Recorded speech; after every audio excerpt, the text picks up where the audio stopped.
Assalam alaikum wa rahmatullah wa barakatuh. Bienvenue dans cette vidéo, un appel à l'éveil, un moment de réflexion profonde. Ce que tu es sur le point de découvrir, ce n'est pas un simple récit, ni une histoire parmi tant d'autres. C'est un rappel de ce qui se cache derrière les événements du monde, derrière la violence, derrière les souffrances. Le Mahdi, cet être mystérieux, est annoncé depuis longtemps. Les signes sont là, bien visibles, mais nous sommes-nous vraiment préparés à les reconnaître? Israël, la guerre, la souffrance. Tout cela précipite un événement que peu d'entre nous osent affronter. La venue du Mahdi, le dernier calife d'Allah, celui qui viendra restaurer la justice et l'équilibre. Alors, ô toi qui regardes cette vidéo, ferme les yeux un instant, ouvre ton cœur et prépare-toi à entendre des vérités cachées. L'heure est grave. Les paroles cachées des savants. Il y a des paroles qu'on n'ose pas dire à haute voix, des vérités que l'on cache sous les tapis des convenances. Mais aujourd'hui, quelque chose a changé dans les discours des grands savants. Des cheikhes d'influence, autrefois prudents, commencent à parler avec des mots chargés de feu et de vérité. On ne parle plus de symboles ou d'analyses superficielles. On parle de signes graves, de signes puissants, de signes prophétiques. Dans plusieurs mosquées du Moyen-Orient, de l'Égypte à la Syrie, des voix tremblantes et sages se lèvent, non plus pour enseigner la patience dans l'attente, mais pour avertir. Les versets de la fin des temps sont récités avec insistance. Les hadiths, que l'on évoquait qu'en cercle privé, sont maintenant prononcés en chair, devant des milliers de fidèles. Et au centre de ces discours, un nom revient, encore et encore, Israël. Mais pas dans le sens que tu imagines. Il ne s'agit pas d'un débat politique, ni d'un conflit territorial. Les cheikhes parlent d'une manœuvre spirituelle et stratégique, d'un projet eschatologique, provoquer intentionnellement la venue du faux Messie, Al-Masih ad-Dajjal. Ce n'est plus une théorie marginale. C'est un cri d'alarme. Ils affirment que derrière les politiques brutales, derrière la profanation des lieux saints comme Al-Aqsa, derrière l'oppression des innocents, se cache une volonté messianique. Une vision du monde où le chaos doit précéder l'apparition de leur roi. Un monde à feu et à sang, qui ne peut être sauvé que par celui que nous connaissons comme le plus grand imposteur de l'histoire. Mais ce qu'ils ignorent, c'est que leur agitation réveille un autre événement divin. Ce qu'ils précipitent, en réalité, c'est l'émergence du véritable réformateur, l'imam caché, celui que des millions de cœurs attendent dans le silence, dans la douleur, dans l'espoir, l'imam Mahdi. Et dans cette stratégie globale, dans ce théâtre de la fin des temps, Allah observe. Il laisse les choses se jouer. Et puis, à l'instant qu'il a choisi, il interviendra. Et ils complotèrent, et Allah complota. Et Allah est le meilleur des comploteurs. Sourate Al-Imran 3:54. Ce verset n'est pas une simple réponse au mensonge. C'est un rappel puissant que peu importe la force du plan humain, il ne dépassera jamais le décret divin. Et plus les oppresseurs avancent dans leurs desseins, plus ils s'approchent de leur propre chute. Mais vois-tu, ce scénario ne se joue pas qu'en haut lieu.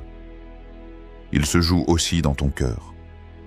Parce qu'aucun de ces événements ne t'est rapporté pour t'impressionner, mais pour te réveiller. Écoute cette histoire. Elle est réelle. Un vieil imam palestinien, âgé de près de 90 ans, réputé pour son silence, son humilité et son absence médiatique. Il n'avait pas d'internet, pas de téléphone. Il priait, il enseignait, il pleurait dans la nuit. Un homme oublié du monde, mais connu d'Allah. Quelques jours avant sa mort, rassemblant ses derniers souffles, il a dit à son petit-fils cette phrase. L'ennemi pense précipiter son roi. Mais c'est Allah qui précipitera son serviteur caché. L'heure approche, Ne sois pas surpris, sois prêt. Ces mots ont été chuchotés, mais ils résonnent maintenant comme un écho dans les cœurs des croyants. Ils sont le reflet d'une vérité que peu osent entendre. Nous ne vivons pas une époque ordinaire. Les signes sont là. Ils frappent à la porte de notre conscience. Et pourtant, beaucoup dorment encore. Beaucoup pensent que cette vie va continuer indéfiniment, qu'on aura le temps, qu'on pourra se préparer demain. Mais le Mahdi ne viendra pas quand tu seras prêt. Il viendra quand Allah l'aura décidé. Et ce moment peut être plus proche que tu ne l'imagines. Alors, je te pose cette question. Te prépares-tu? Prépares-tu à ce qui vient? Ou restes-tu figé dans l'illusion que ce monde durera pour toujours? As-tu reconnu les signes? Ou les as-tu ignorés? Distrait par les lumières artificielles de ce bas monde. Parce que lorsque le Mahdi apparaîtra, ceux qui auront vu les signes en avance auront déjà changé.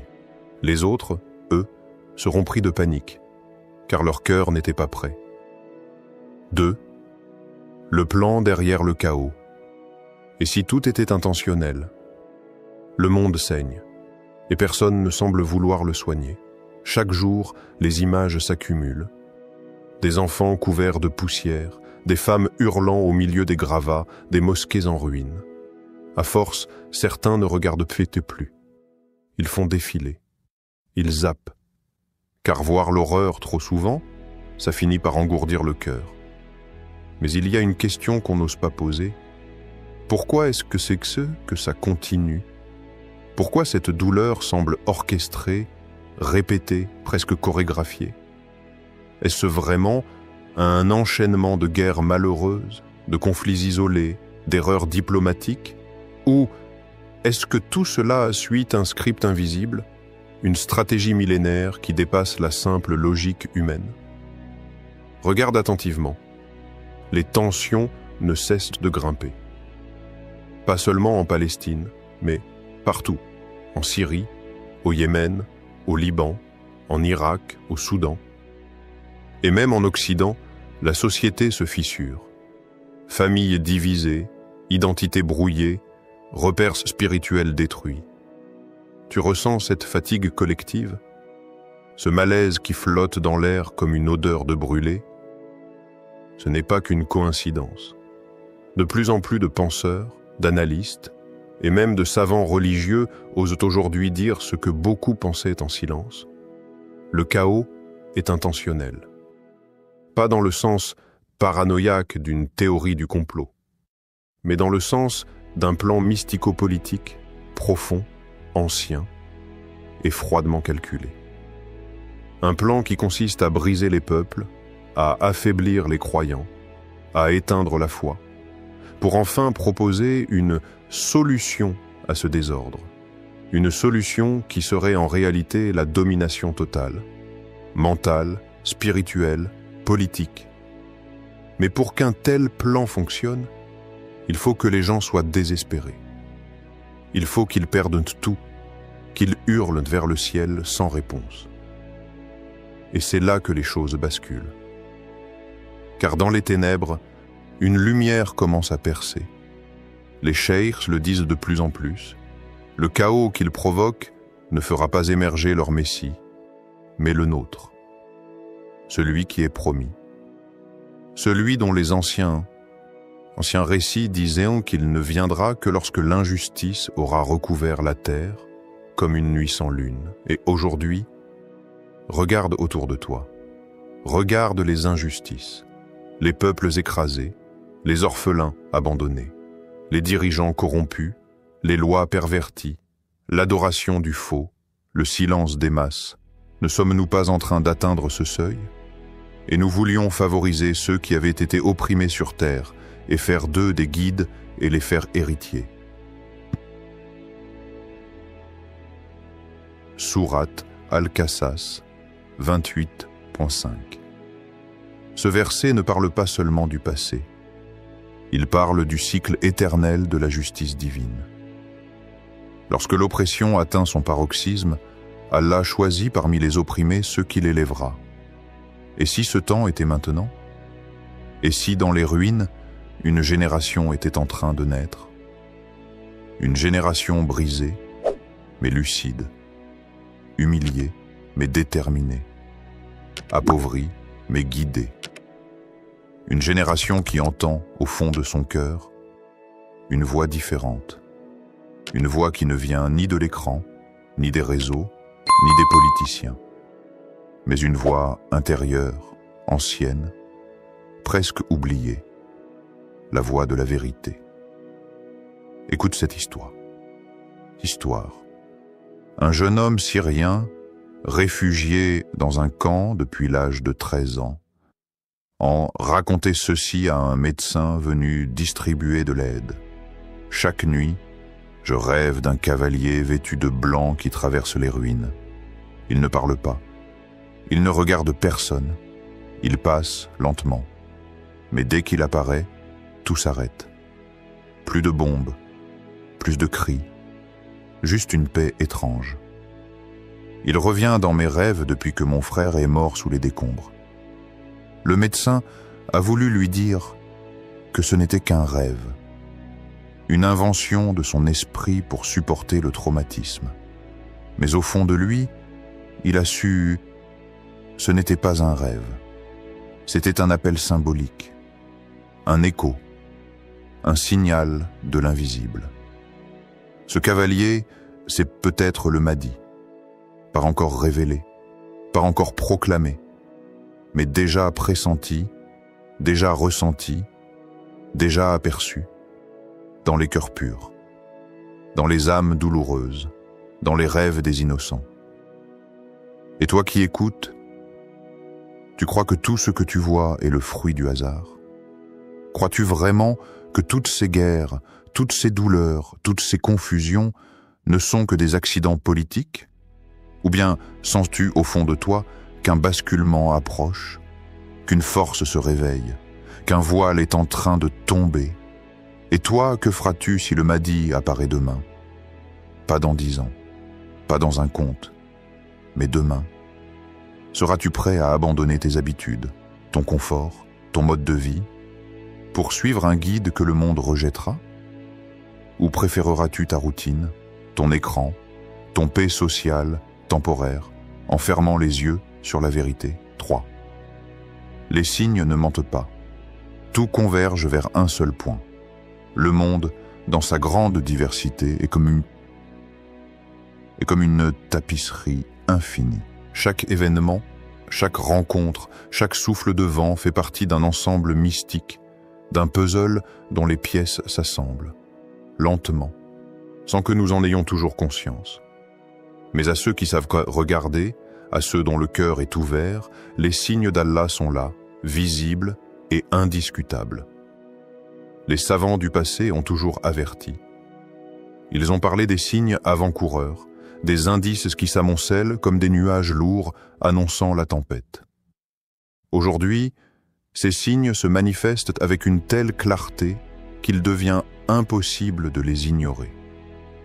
L'augmentation des injustices, cette marée montante qui engloutit chaque coin de la terre, est l'un des signes les plus évidents.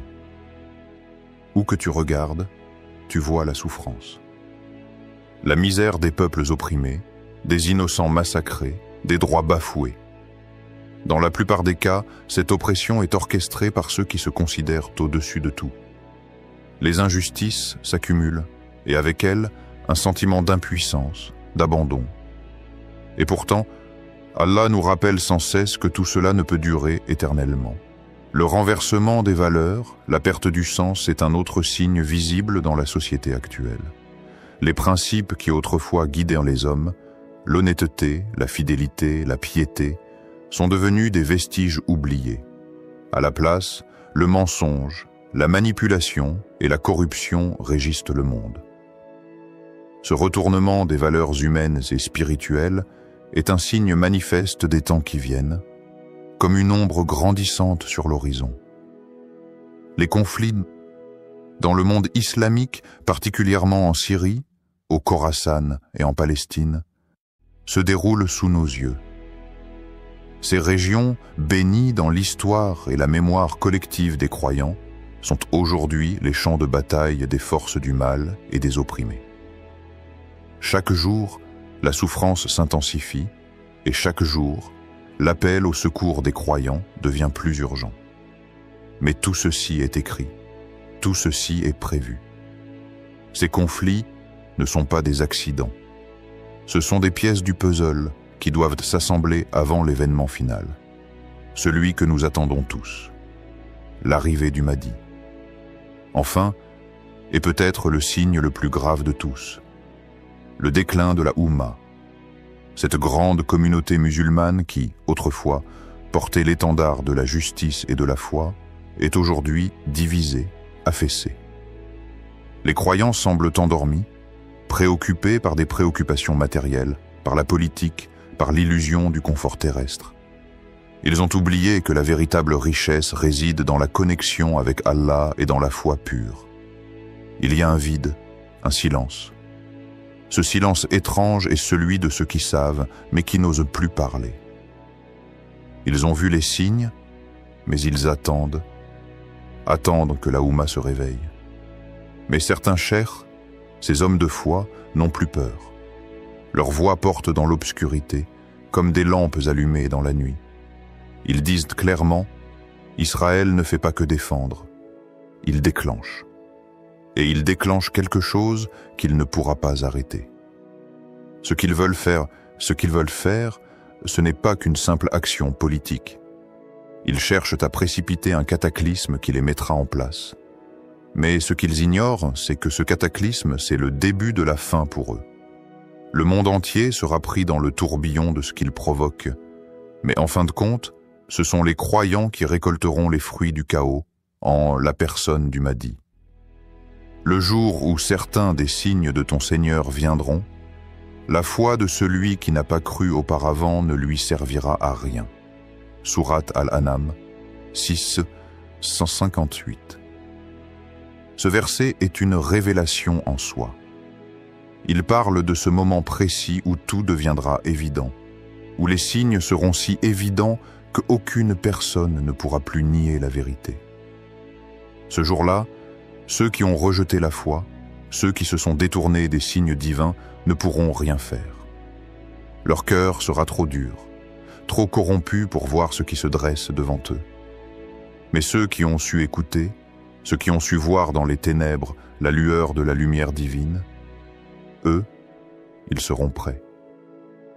Une histoire, entendue dans une mosquée reculée du Maghreb, illustre cette vérité. Un homme pieux, un véritable croyant, raconte un rêve étrange qu'il a fait. Dans ce rêve, il a vu des cavaliers noirs descendant d'une montagne, portant une bannière d'étoiles. Mais derrière eux, un homme était seul, priant. La terre tremblait sous ses pieds.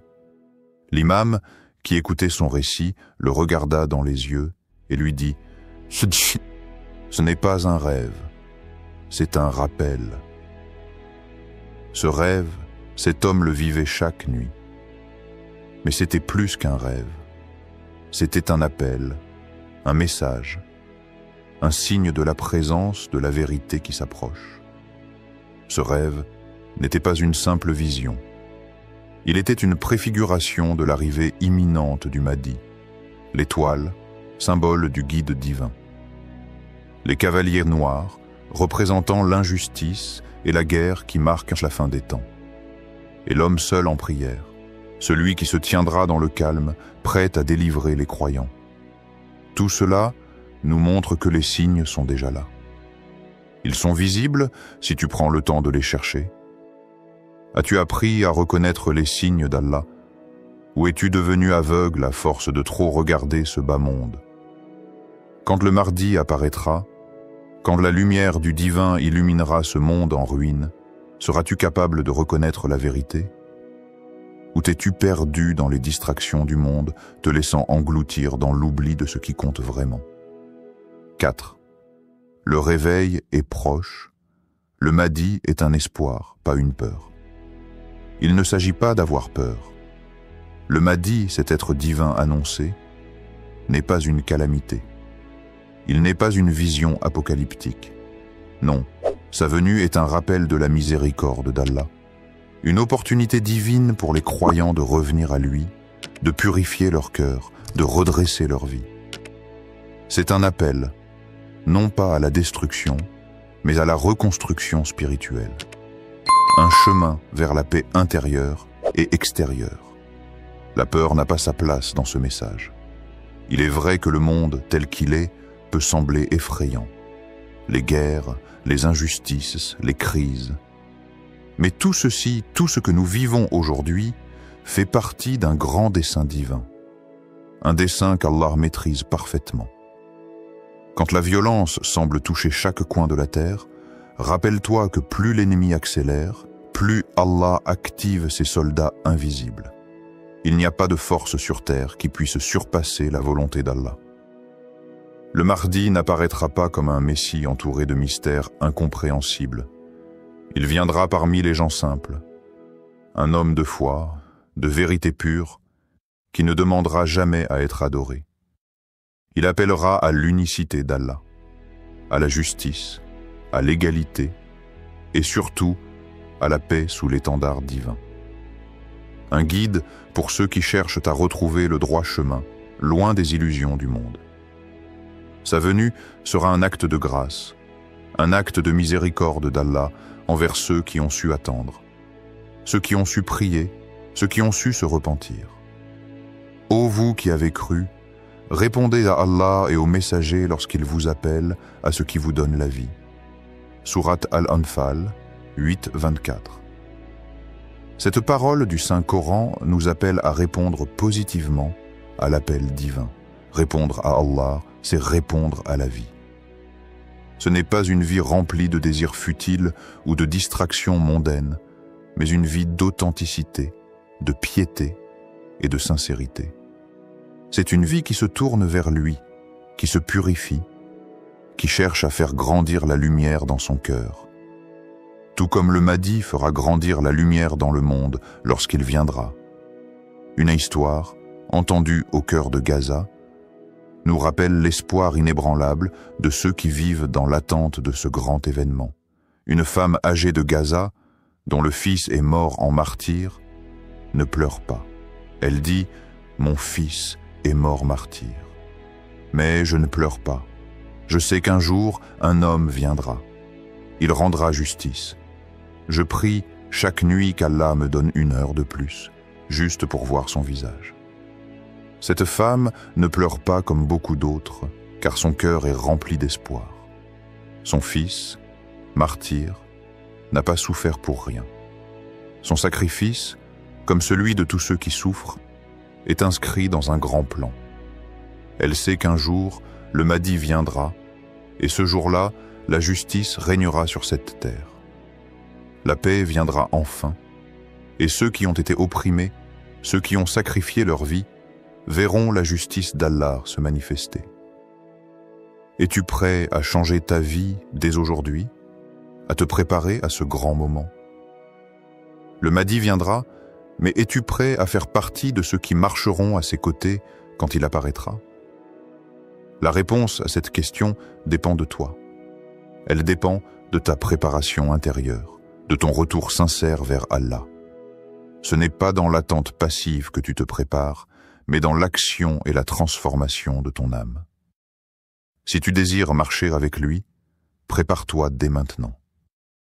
Ce n'est pas trop tard. L'opportunité t'est donnée aujourd'hui, dans cette vie. Et lorsque l'heure viendra, il n'y aura ni place pour les doutes, ni place pour l'indifférence. Le Mahdi ne viendra pas seulement pour restaurer un ordre extérieur, mais pour rétablir l'ordre dans nos cœurs. Il viendra pour ceux qui ont patienté, ceux qui ont prié, ceux qui se sont repentis. Si aujourd'hui tu te sens perdu, si tu te sens désorienté par les épreuves de ce monde, sache que la lumière est proche. Ne laisse pas l'illusion de ce monde te faire oublier la vérité ultime. Le Mahdi viendra, et avec lui, la justice, la paix et le retour à la voie d'Allah. Prépare-toi maintenant, car l'heure approche Et toi, seras-tu prêt à répondre à l'appel? Depuis des siècles, les prophéties parlent d'un guide qui surgira au moment où le monde sombrera dans l'obscurité. Un guide qui apportera lumière, justice et paix à l'humanité. Mais ce retour ne serait-il pas lié à un secret profondément enfoui dans une terre particulière? Une terre marquée par l'histoire, la foi et la résistance, l'Algérie. Aujourd'hui, nous allons plonger dans les mystères d'une nation méconnue, mais peut-être choisie. Un peuple silencieux, dont le rôle pourrait dépasser ce que l'on imagine. L'Algérie détient-elle vraiment la clé cachée du retour du Mahdi? Prépare-toi à un voyage entre histoire, spiritualité et prophétie, pour réveiller ta conscience et questionner ton cœur. Un peuple marqué par la prophétie. Au cœur du Maghreb, là où le sable rejoint les vagues de la Méditerranée, une terre s'élève entre silence et tempête. L'Algérie. Un nom qui résonne avec force et mystère. Mais derrière ces reliefs accidentés, ces villages figés dans le temps et ces peuples fiers, une question plane comme un souffle venu de l'invisible. Et si cette nation portait en elle une clé oubliée? Une clé qui ouvrirait la porte du retour du Mahdi, le guide attendu par les cœurs éveillés? L'histoire de cette terre est une prière gravée dans la douleur. Colonisée, divisée, blessée, mais jamais brisée. Chaque pierre de ce pays a été témoin de larmes silencieuses et de prosternation dans l'obscurité. Ce n'est pas seulement un pays, c'est une mémoire vivante, un cœur palpitant d'espoir sous les cicatrices. Et dans les coins reculés, dans les zaouïas effacés du monde moderne, des voix discrètes murmurent « L'Algérie n'est pas qu'une nation, c'est une préparation, une gestation spirituelle. » Ce peuple, souvent ignoré ou réduit à des clichés, a traversé l'humiliation sans perdre sa foi. Lorsqu'on lui a arraché ses terres, il s'est réfugié dans le Dikr. Lorsqu'on a voulu effacer sa langue, il a gravé la mémoire dans ses poèmes. Et quand tout semblait perdu, il s'est accroché à l'invisible. Et voici que résonne ce verset, comme une promesse faite à ceux qui souffrent sans faiblir. Et nous voulions favoriser ceux qui avaient été opprimés sur la terre, et en faire des dirigeants et en faire les héritiers. Sourate Al-Qasas, verset 5, est-ce une coïncidence que ce verset parle d'un peuple opprimé? Est-ce un hasard si ce verset a été souvent récité dans les prisons coloniales, dans les grottes des résistants, ou dans les ruelles d'Alger au parfum de cèdre et de souffrance? Non. Il y a ici une direction, une orientation. Et si Allah avait préparé un peuple dans le silence, dans l'injustice, dans l'effacement? Imagine un instant. Chaque génération algérienne, formée dans la douleur, chaque mère priant dans le noir, chaque moudjahid tombé sans peur. N'était-ce pas un tissage sacré? Un long processus divin, imperceptible, mais précis? Allah, quand il prépare, le fait sans hâte. Et les peuples qu'il choisit pour les grandes missions sont d'abord brisés, puis reconstruits avec lumière. Histoire inspirante. Un ancien savant, soufi d'Alger, retiré dans une zaouïa oubliée du Djurdjoura, racontait souvent une vision qui hantait ses nuits.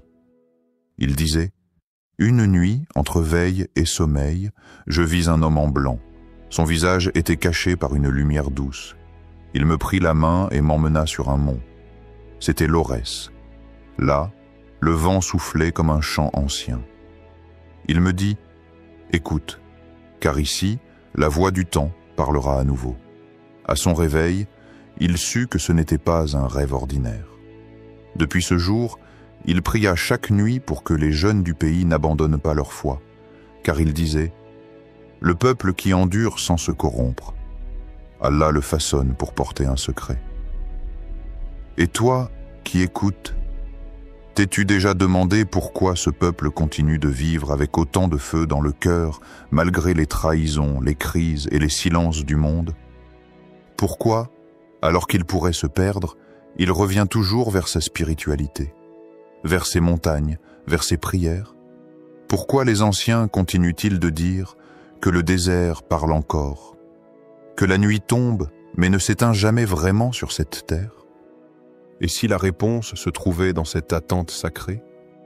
Et si, quelque part, dans une maison isolée ou une mosquée oubliée, quelqu'un priait déjà pour un retour glorieux, non pas pour la gloire terrestre, mais pour la restauration d'un ordre divin, d'un temps guidé par un homme choisi par Allah? L'Algérie, un nom chargé de sang, de promesses, et peut-être d'une mission encore cachée. 2. Le silence du désert cache-t-il la vérité? Ferme les yeux un instant. Imagine un voyageur, seul au milieu du Sahara algérien.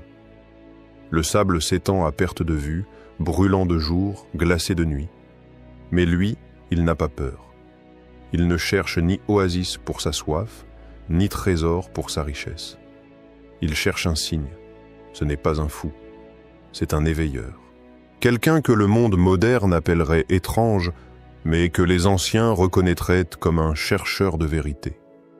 Il marche sans direction apparente, mais avec une conviction enracinée au plus profond de son âme. Cette terre murmure quelque chose. Le désert, ce n'est pas un vide. C'est un livre sacré sans lettres.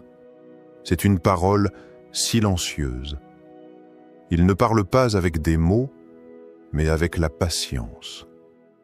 Et dans son silence, des vérités anciennes se réveillent. Depuis des siècles, certains maîtres spirituels ont dit que les grands changements naissent dans les lieux les plus oubliés. Le désert, disent-ils, est la matrice de la transformation.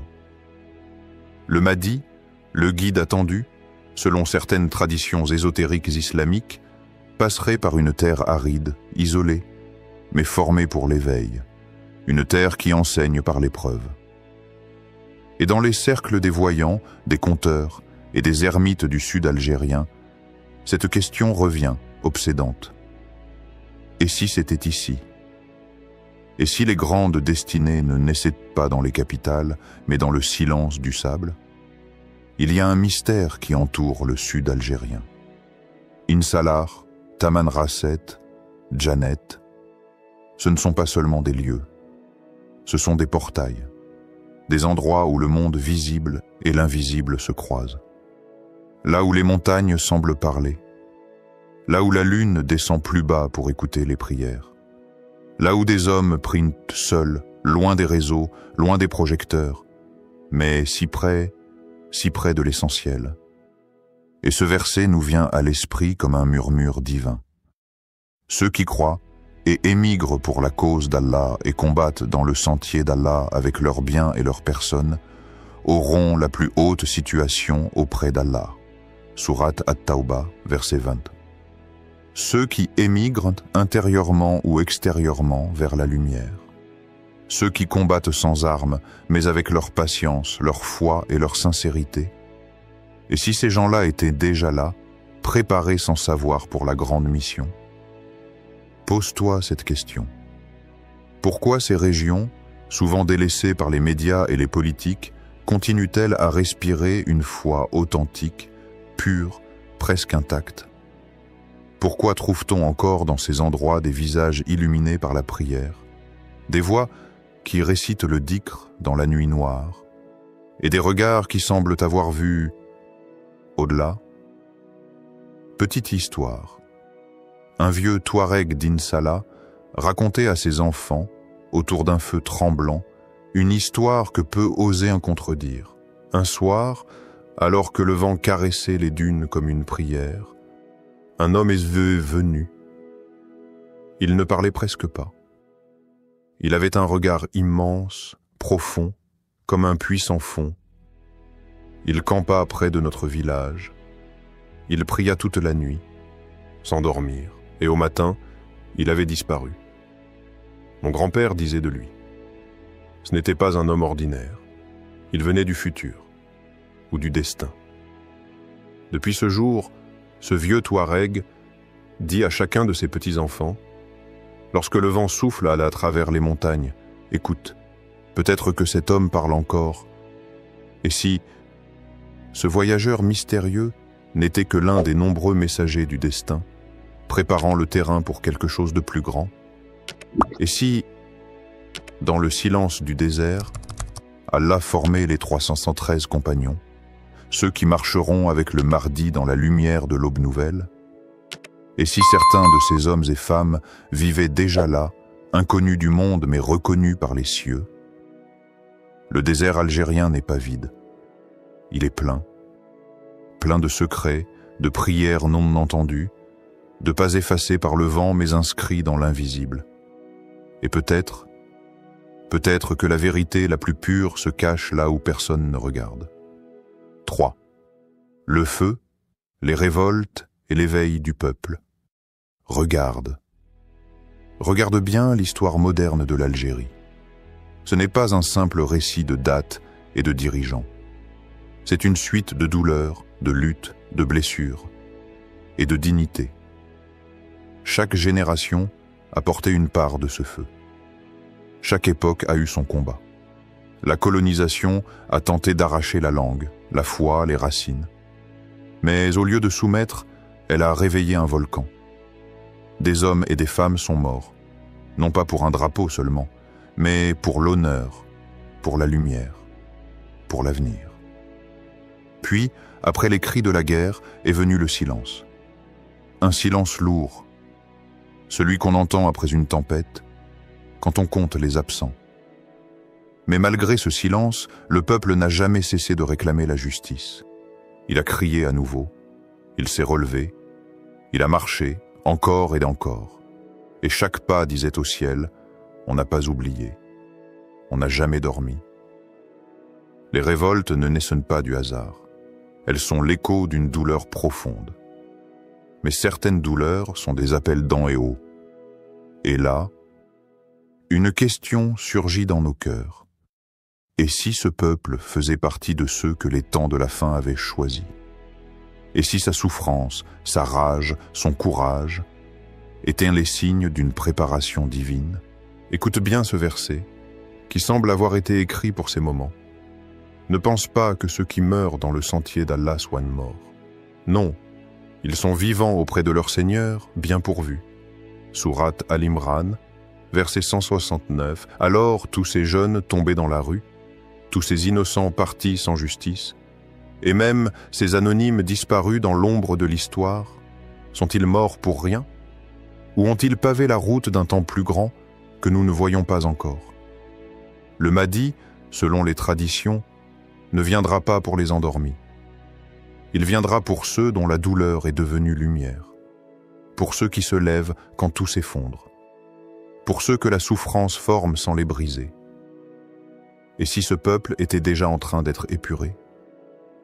Pas par les armes, mais par la patience, par les injustices répétées, par les trahisons politiques, par les désillusions, par cette fatigue immense qui ne tue pas, mais transforme.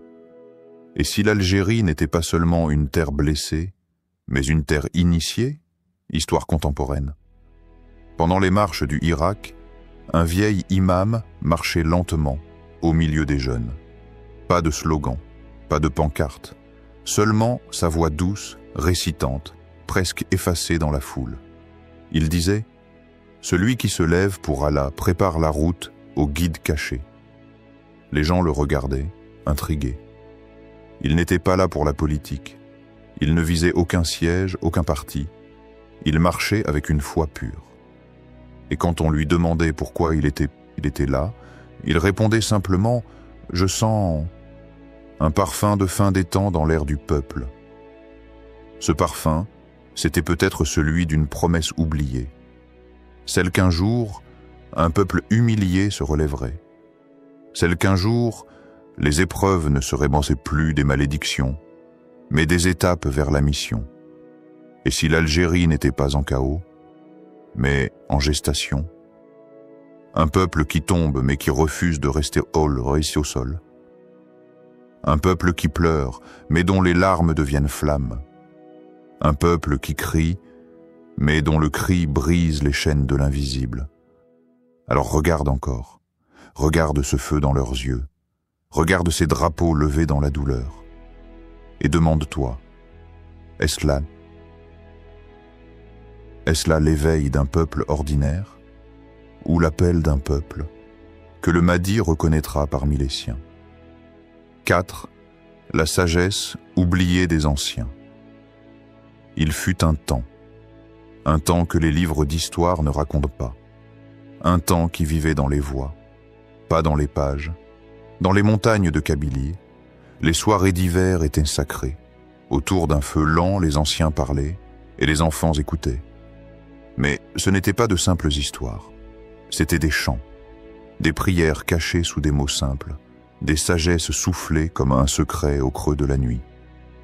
Ils racontaient qu'un jour, l'humanité s'éteindrait de l'intérieur, que les cœurs deviendraient froids, les âmes perdues, les dirigeants aveugles, et qu'alors, dans ce tumulte, se lèverait un homme que la lumière précéderait, un homme attendu depuis les origines. Mais ce n'est pas ce récit-là qui marquait les enfants. C'est ce que les anciens ajoutaient en chuchotant « Il viendra d'un lieu oublié, d'une terre que les puissants méprisent, mais qu'Allah chérit en silence. » Et alors, tout le monde tournait les yeux vers les collines, vers les villages isolés, vers les sentiers poussiéreux, vers l'Algérie de l'intérieur, celle qu'on ne montre pas, celle qui vit dans les prières des grands-mères et le silence des mères. Et ce verset revenait souvent comme un souffle divin sur ces récits, et quiconque place sa confiance en Allah, il lui suffit. Allah atteint ce qu'il se propose. Sourate At-Talaq, verset 3. Est-ce que ces mots étaient des prophéties ou de simples rêves de berger? Mais aujourd'hui, en regardant ce peuple, en sentant la foi qui n'a jamais quitté les maisons, malgré la pauvreté, malgré l'exil, malgré les trahisons, on se demande, et si c'était vrai? Et si cette terre, blessée mais debout, était celle dont parlaient les anciens? Et si dans chaque cœur algérien patient, chaque homme humble, chaque femme silencieuse, se cachait une étincelle du retour du Mahdi? L'Algérie n'a peut-être pas de tour brillante, mais elle a des montagnes qui portent les prières. Elle n'a pas les caméras du monde, mais elle a les larmes sincères de ses vieillards. Et dans ce silence, il y a quelque chose de sacré. Histoire inspirante, on raconte que dans un village reculé vivait une femme nommée Lala Selma. On disait qu'elle ne parlait que rarement, mais que chaque mot qu'elle prononçait touchait l'âme. Elle vivait seule, entre les figuiers et les oliviers, et priait avant l'aube, quand tout dormait encore. Un jour, un jeune homme vint lui demander « Lala, quand viendra le Mahdi ?» Elle sourit, puis elle répondit doucement « Le Mahdi ne viendra pas de la foule, mais de l'oubli. L'Algérie est l'oubli des hommes, mais la mémoire d'Allah. » Le jeune homme ne comprit pas tout de suite, mais les années passèrent, et chaque fois que le monde semblait s'effondrer, ces mots revenaient comme une encre. Peut-être qu'Allah cache ce qu'il aime, et peut-être qu'il façonne, dans les lieux les plus discrets, ceux qui porteront sa lumière. Alors regarde les anciens, écoute leur silence, et tu comprendras que la foi ne se trouve pas toujours dans les livres, mais souvent dans la voix tremblante d'une vieille femme, dans le regard d'un berger qui prie sans jamais se plaindre, dans le calme d'une montagne qui attend, depuis des siècles, car parfois, la sagesse oubliée est le véritable début de la prophétie. 5. La promesse d'Allah et la responsabilité du cœur algérien. Au peuple d'Algérie, toi qui portes la mémoire des montagnes, le souffle des déserts et la force des rivières, écoute ce message venu des profondeurs du cœur. Cette terre, ancienne et sacrée, n'est pas un simple territoire. Elle est un sanctuaire invisible, un coffre scellé, gardé non par les armes, mais par la foi. Et dans cette foi réside un secret, un appel, un secret que seuls les cœurs éveillés peuvent entendre. Le Mahdi, ce guide promis, ne viendra pas simplement parce qu'on l'a attendu. Il ne viendra pas comme un roi paré de gloire, ni comme un guerrier brandissant une épée. Il viendra parce que le cœur d'un peuple aura changé, parce que des âmes auront été purifiées par la patience, l'endurance et la lumière intérieure. Regarde autour de toi, ô peuple d'Algérie. Chaque génération a porté ce fardeau. Chaque prière murmurée dans l'obscurité est une pierre posée sur le chemin du retour. Chaque larme versée dans le silence est une goutte d'eau qui irrigue ce désert spirituel. Chaque acte d'amour, de justice, de courage forge l'armure invisible qui protégera le guide. Allah dit dans sa sagesse éternelle: Allah ne change point l'état d'un peuple tant qu'il ne change pas ce qui est en eux-mêmes. Sourate Ar-Ra'd, verset 11. Ces paroles ne sont pas un simple rappel, elles sont un décret divin. Un appel à la responsabilité, un défi à l'âme. Toi qui écoutes, tu n'es pas un simple spectateur de l'histoire. Tu es un acteur, un gardien, un porteur de lumière. Ta foi, ta sincérité, ton combat intérieur comptent plus que tout. Pose-toi ces questions profondes.